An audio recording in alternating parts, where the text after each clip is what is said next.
Hello, friends. I welcome you all for this next lecture of the subject Infrastructure Engineering and Construction Techniques. In last lecture, we had finished part A of unit number 1, that is meaning and scope of infrastructure engineering. So, under that part A, we have a discussion on infrastructure engineering, scope of infrastructure engineering in national and global development, what are the various forthcoming infrastructure projects at national and global level, along with public private partnership, smart city, and bus rapid transit system. So, in this lecture, we will start with part B of unit number 1, that is railways. So, under this unit, we will have a focus on permanent way, functions of rails, and various types of standard rail sections that are used in Indian Railways. So, first we will start with the permanent way. So, the railway track is called as a permanent way, and if we have to define the permanent way, we can define it as the combination of rails which is fitted on sleepers and resting on ballast and subgrade is called as the railway track or permanent way. The typical cross section of permanent way is as shown in figure. So, it shows two rail sections. These two rail sections are resting on this sleeper, and these sleepers are resting on this ballast. So, the inner face to face distance between two rail section is called as a gauge, and this whole assembly is resting on a sub ballast which is called as a formation. So, here we can see the formation. The slope is provided for the drainage purpose. So, for this ballast cushion, a slope of 1.5:1 is provided, and for this formation, a slope of 2:1 is provided. Sometimes temporary tracks are also laid for conveyance of earth and materials during construction work. The name permanent way is given to distinguish the final layout of track from these temporary tracks. So, in a permanent way, the rails are joined in series by fish plates and bolts, and then they are fixed to sleepers by different types of fastenings. The sleepers, properly spaced, resting on ballast, are suitably packed and boxed with ballast. The layer of ballast rests on the prepared subgrade, which is called as the formation. So, this is about the permanent way.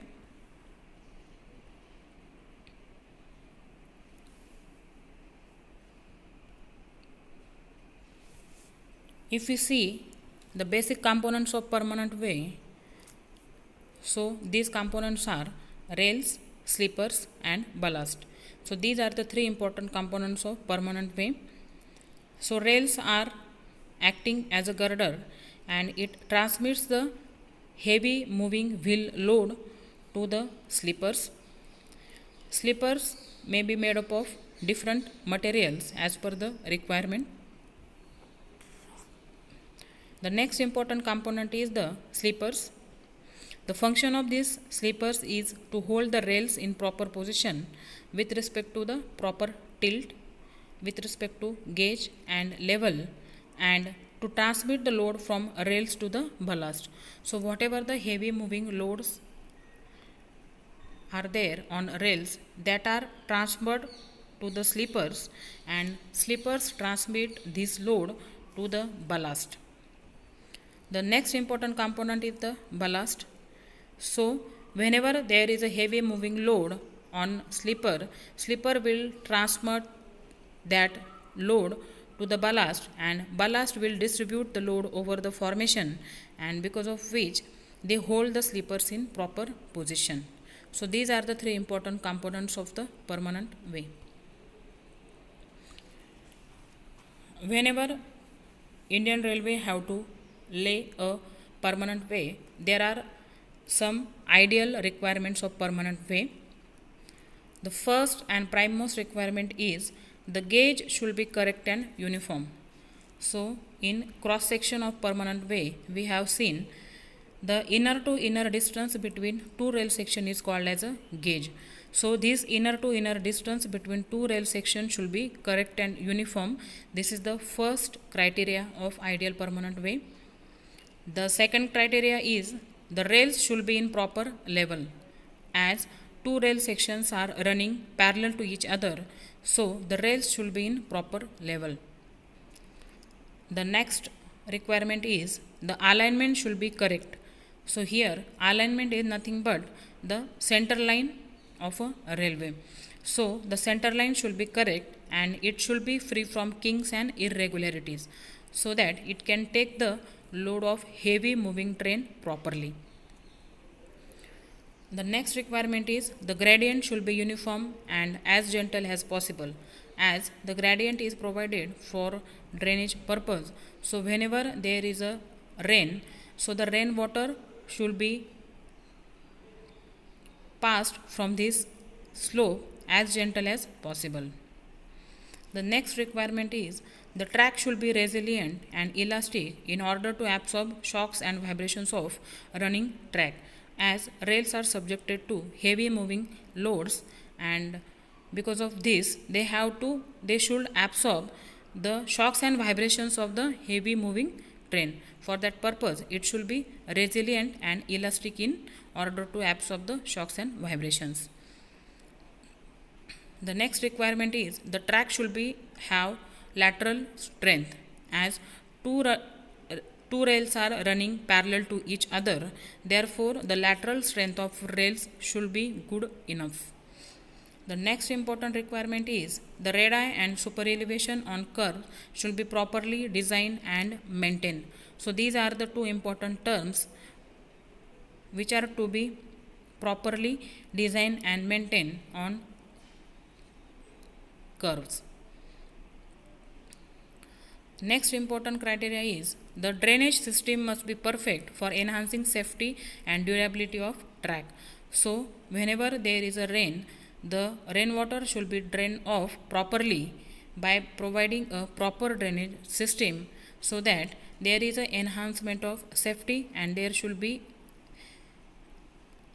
the track can be maintained as a durable one. The next important is the various components of track, that is rails, fittings, sleepers, ballast and formation must be fully satisfy the requirement for which they have been provided. So whatever the functions of rails, fittings, sleepers and ballast are there, that function should be performed by all these components properly. The next important requirement is there should be adequate provision for easy renewals and replacement, as because of the accidents or slippage of the rail sections, for the renewal purpose or replacement purpose, proper provisions should be provided on the railway track. And last important requirement is the track structure should be strong, it should be low in initial cost, and maintenance cost required for such type of structure should be low. So this is about the ideal requirement of the permanent way. Now next we will have a discussion on rails.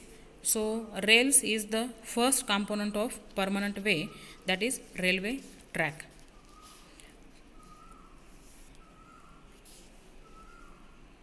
The rails on the track can be considered as steel girder for the purpose of carrying axial loads. So the first and primemost objective of this rail section is to take a load of heavy moving trains. So these rails are made up of high carbon steel to withstand wear and tear. And in Indian Railways, Generally, flat-footed rails are mostly used for the railway tracks.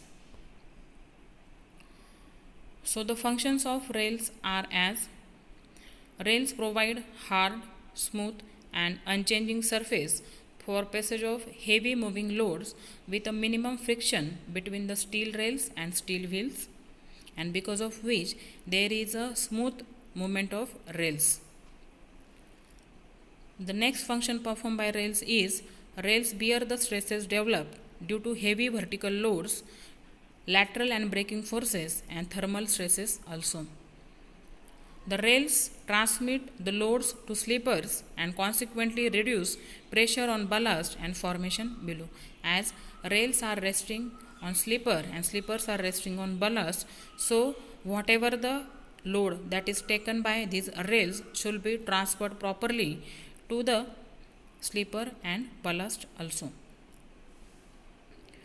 The rail material used is such that it gives minimum wear to avoid replacement charges and failure of rails due to wear and tear. So this is the main important function that is performed by the rail section. Next is, what are the requirements of these rails? So basically there are three components of rail section.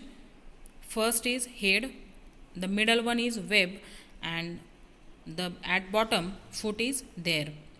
So the head of the rail section should be deep enough to allow adequate margin for wear due to heavy moving loads. Whatever the load that is on head is transferred to the web. Therefore, web should be thick enough to bear the load, and the load from head is transferred to web, and web transfers that load to the foot. So foot should be wide enough to avoid the overturning due to heavy passage of moving loads. At the same time, the center of gravity, that is CG, should be at center of height so that tensile and compressive strength of the rails are same. So these are the various requirements of rails. Next is types of rail sections. So the three types of rail sections which have been tried so far for the construction of railway track are as: double headed rails, which is known as DH rails; bull headed rails, which is known as BH rails; and flat footed rails, which is known as FF rails. So we will have a focus on all these three types one by one. So we will start with the first one, that is double headed rails or DH rails. The double headed rails are as shown in figure. In the beginning, the rails used were double headed or a dumbbell section.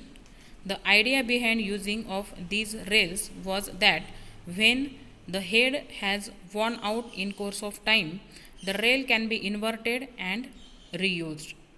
But experience showed that such indentations are formed in lower table, due to which smooth running over that surface at the top was impossible.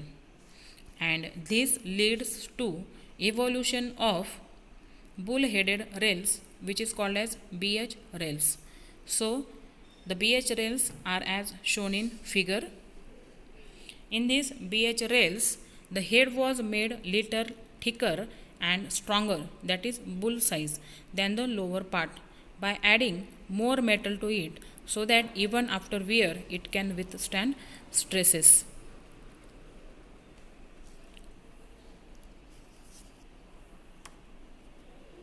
Side by side, along with these bull-headed rails, flat-footed rails, which is also called as Vignol's rails, are also invented, which is as shown in figure.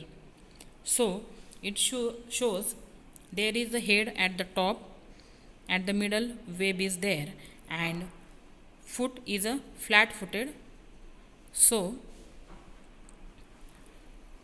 the flat-footed rails have more strength and stiffness as compared to other two types of rail sections. These rails can be used without bearing plates on sleepers, as these rails are strong to withstand vertical loads. And in Indian railways or on Indian railway tracks, flat-footed rails are mostly used.